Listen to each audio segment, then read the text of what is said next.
le compte Instagram de Laetitia Hallyday pourrait bien encore lui jouer des tours. Pour rappel, le tribunal de Nanterre s'en était déjà servi pour prouver que le chanteur était résident français. Quelques jours plus tard, la veuve de Johnny Hallyday a liké une publication Instagram particulièrement virulente envers les aînés du chanteur. « J'ai honte de mon pays qui bafoue les dernières volontés d'un défunt », peut-on lire sur le compte d'un fan, dévoué à Laetitia Hallyday. Honte à la justice française, honte aux deux chouineurs, enfants indignes. Et ce like ne devrait donc pas apaiser les tensions entre les deux parties. Bien au contraire, puisque Laura Asmet et David Hallyday pourraient bien traîner à nouveau Laetitia Hallyday devant les tribunaux pour cela. Sur l'antenne de BFM TV vendredi 31 mai, la journaliste Cécile Denré a expliqué que ce genre d'action pourrait en effet lui valoir une attaque pour diffamation. Elle ne l'a pas écrite elle-même, néanmoins les termes utilisés posent question. Ils peuvent être utilisés comme de l'ordre de la diffamation. Laetitia Hallyday bientôt américaine comme vous le révèle Closer dans son édition du 31 mai, Laetitia Hallyday a récemment pris une grande décision, celle de devenir citoyenne américaine.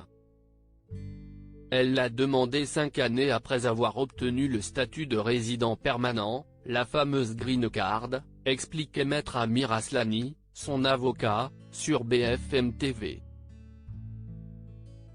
Elle a déposé normalement sa demande de naturalisation.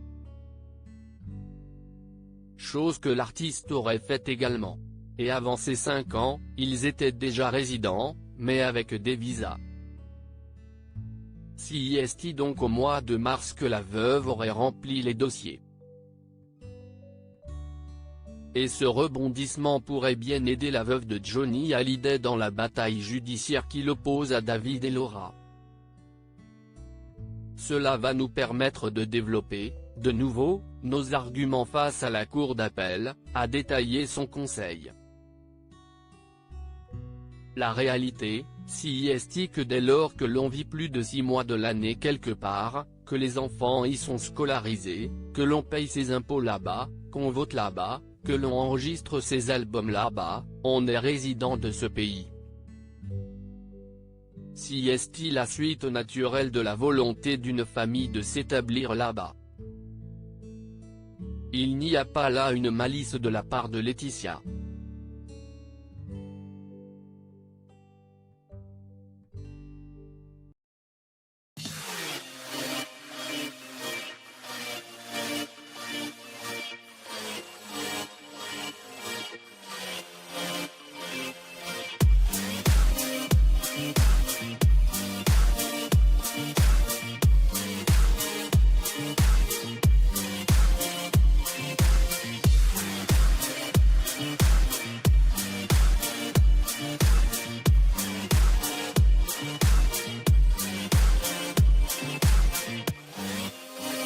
Mm-hmm.